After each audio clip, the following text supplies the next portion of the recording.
നമുക്കൊപ്പം ജിതിൻ, അർജുന്റെ ബന്ധുവുണ്ട്. ജിതിൻ, ഇപ്പോൾ അൽഫു പറഞ്ഞത് എനിക്ക് വിശ്വസിക്കാൻ കഴിയുന്നില്ല. അതുകൊണ്ടാണ് ജിതിനോട് കൂടി ചോദിക്കുന്നത്. അവിടെ അവർ തെരച്ചിൽ നിർത്തിയോ? ആ മണ്ണ് മാറ്റുന്ന പ്രവൃത്തിയൊക്കെ നിർത്തിയോ? ഇല്ലില്ല, മണ്ണ് മാറ്റുന്ന പ്രവൃത്തിയല്ല നിർത്തിയത്. മണ്ണ് അവിടെ നിന്ന് മാറ്റുന്നുണ്ട്. പക്ഷേ ഇപ്പോഴും ഞാൻ പറഞ്ഞല്ലോ, റോഡിലെ മണ്ണാണ് ക്ലിയർ ചെയ്യുന്നത്.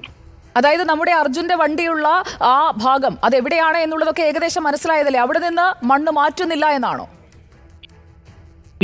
എത്താത്തതിന്റെ കാരണം അവർ പറയുന്നത് അവിടെ ഒറ്റയടിക്ക് അങ്ങോട്ട് പോയിട്ട് മണ്ണെടുക്കുമ്പം ബാക്കിയുള്ള സ്ഥലം ഇടിയാൻ ചാൻസ് ഉണ്ട് എന്നുള്ള ഒരു നിഗമനത്തിലാണ് അവർ പറയുന്നത്.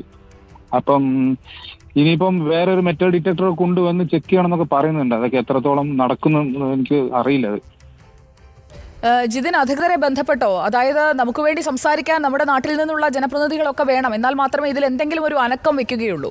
കാരണം മറ്റൊരു സംസ്ഥാനമാണ്, അവരുടെ മെഷീനറിയാണ്, ദേശീയ ദുരന്ത പ്രതികരണ സേനയൊക്കെയാണ്. അപ്പോൾ ആ സംവിധാനങ്ങൾ ചലിക്കണമെങ്കിൽ നമ്മൾ കൃത്യമായി അതിൽ ഇടപെടണം. ആ രീതിയിലുള്ള ആരെങ്കിലും വിളിക്കുകയോ മറ്റോ ചെയ്തോ ജിതിൻ? നേരത്തെ കുറച്ച് 2-3 മണിക്കൂർ മുന്നേ MP രാഘവൻ സാർ വിളിച്ചിട്ടുണ്ടായിരുന്നു.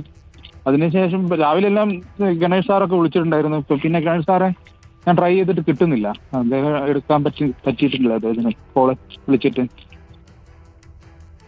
ഇപ്പം ഇവിടുന്ന് അറിയാൻ പറ്റിയത് 9 മണി വരെ ഇവിടെ കണ്ടിന്യൂ വർക്ക് നടക്കും, ഫ്ലഡ് ലൈറ്റ് വെച്ചിട്ടെന്നാണ് ഇപ്പം നമ്മളൊരു ഇവിടുത്തെ കലക്ടർ അറിയിച്ചത്.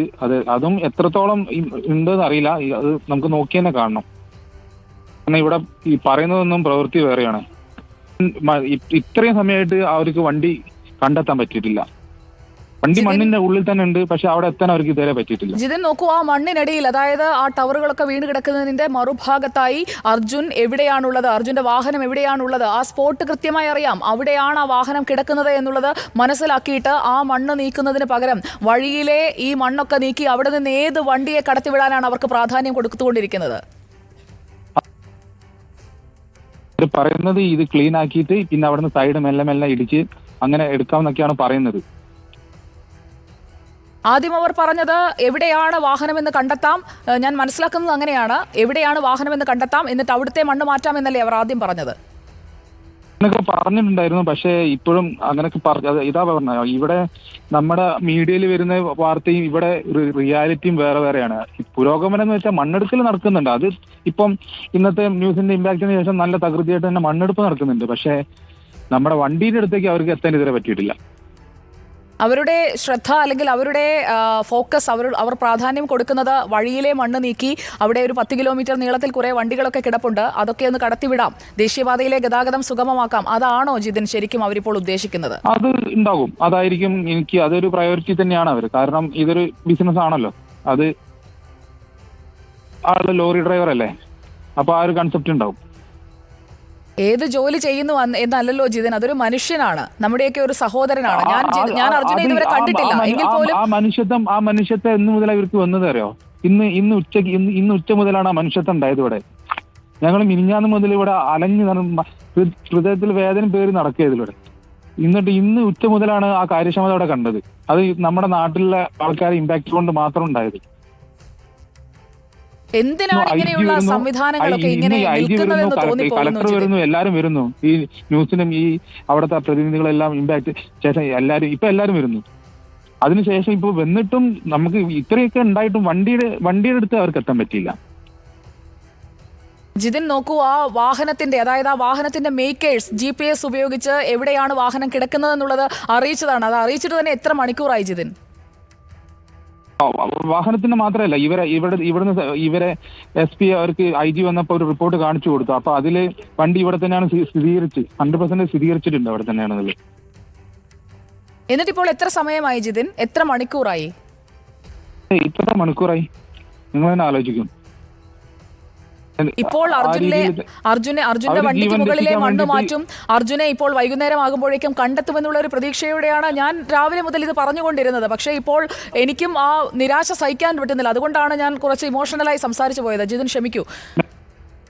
അങ്ങനെ തന്നെയാണ് നമ്മൾ ഇപ്പം അല്ലെങ്കിൽ 10 മിനിറ്റ് കൊണ്ട് കിട്ടും, അരമണിക്കൂർ 1 മണിക്കൂർ കൊണ്ടാണ് കിട്ടുന്ന ആ പ്രതീക്ഷ തന്നെ. ആ ലോറിയെങ്കിലും എങ്ങനെ ജസ്റ്റ് അതിന്റെ ഒരു ഇത് കണ്ടെത്തിയിരുന്നെങ്കിൽ നമുക്ക് പിന്നെ എന്തെങ്കിലും പറഞ്ഞ് ഇവരെ പണിയൊന്ന് ഫാസ്റ്റ് ആപ്പിക്കായിരുന്നു. അതും അങ്ങനത്തെ ഒരു ചാൻസും കൂടി ഇപ്പൊ കാണുന്നില്ല നിലവിൽ. ജിതിൻ, ഇക്കാര്യത്തിൽ ഇനിയിപ്പോൾ സർക്കാർ സംവിധാനങ്ങൾ ഇടപെടണം എന്നുണ്ടെങ്കിൽ വേണ്ട രീതിയിലുള്ള ഒരു പുഷ് അത് ഇവിടെ നിന്ന് ഉണ്ടാകണം, അല്ലേ? തീർച്ചയായിട്ടും ഉണ്ടാകണം. രാവിലെ നമ്മൾ KC വേണുഗോപാലിനോടൊക്കെ സംസാരിച്ചിരുന്നു. ഇപ്പോൾ വൈകുന്നേരവും അദ്ദേഹം മുഖ്യമന്ത്രിയെ വിളിച്ചു, അവിടെ കൂടുതൽ സംവിധാനങ്ങൾ വേണം എന്നൊക്കെ ആവശ്യപ്പെട്ടിട്ടുണ്ട്. പക്ഷേ ആ സംവിധാനങ്ങൾ അവിടെ കൃത്യമായി പ്രവർത്തിക്കുന്നില്ല എന്ന് വേണം മനസ്സിലാക്കാൻ. അതിനപ്പുറത്തേക്കൊന്നും സംഭവിക്കുന്നില്ല കാര്യത്തിൽ. നിലവിൽ ഇപ്പോൾ ഇപ്പൊ നമുക്ക് കിട്ടുമായിരുന്നു അങ്ങനെ എന്തെങ്കിലും സംഭവിച്ചിരുന്നെങ്കിൽ. ജിതിൻ, എവിടെയാണോ ആ ലോറി കിടക്കുന്നത്, ഭാരത് ബെൻസിന്റെ ആ ലോറി കിടക്കുന്നത്, അവിടുത്തെ മണ്ണ് മാറ്റാൻ, അവിടേക്ക് എത്താൻ ഈ വഴിയിലെ മണ്ണ് നീക്കിയാലേ പറ്റൂ എന്നവർ പറഞ്ഞാൽ നമുക്കത് മനസ്സിലാക്കാം. പക്ഷെ അവിടെ സംഭവിക്കുന്നത് അതല്ലല്ലോ, അല്ലേ? അങ്ങനെ ഒരു പോസിബിലിറ്റിയാണ് അവർ പറയുന്നത്. കാരണം ഈ മണ്ണ് എടുത്തു കഴിഞ്ഞിട്ട് പിന്നെ സൈഡിൽ നിന്ന് മെല്ലെ മെല്ലെ മണ്ണ് എടുക്കാം എന്നാണ് അവർ പറയുന്നത്. ഇവിടെ ജിയോളജിക്കൽ ഏതോ മേഡമൊക്കെ ഉണ്ടായിരുന്നു, അവർ പറഞ്ഞത് അവിടെ ആ സ്ഥലത്ത് മാത്രം പോയിട്ട് മണ്ണെടുക്കുമ്പോൾ മറ്റേ മുകളിലുള്ള മണ്ണ് ഇടിഞ്ഞു വീഴാനുള്ള ചാൻസ് വളരെ കൂടുതലാണ്. അപ്പം അത് ഇവിടെ മണ്ണെടുക്കുന്ന ആരുടെ ജീവന് അത് ഭീഷണിയാണെന്നാണ് പറയുന്നത്. അപ്പോൾ എല്ലാ സുരക്ഷിതത്വവും ഉറപ്പാക്കി എല്ലാവരുടെയും സൗകര്യമൊക്കെ നോക്കി പതുക്കെ പതുക്കെ മണ്ണെടുത്ത് മാറ്റാം എന്നവർ തീരുമാനിച്ചു, അല്ലേ ജിതിൻ? അത് തന്നെ. മണ്ണിടിച്ചിൽ ഉണ്ടായ ദിവസം 16-ാം തീയതി പുലർച്ചെയാണെന്നാണ് ഞാൻ മനസ്സിലാക്കുന്നത്. അന്ന് മുതൽ ഇതിനൊക്കെ ശ്രമിക്കുകയല്ലേ? ഈ അതിശക്തമായ മഴയൊക്കെ ഇന്നാണ് ഉണ്ടായത്. ജിതിൻ, ഞാൻ തുടരുക ജിതിൻ.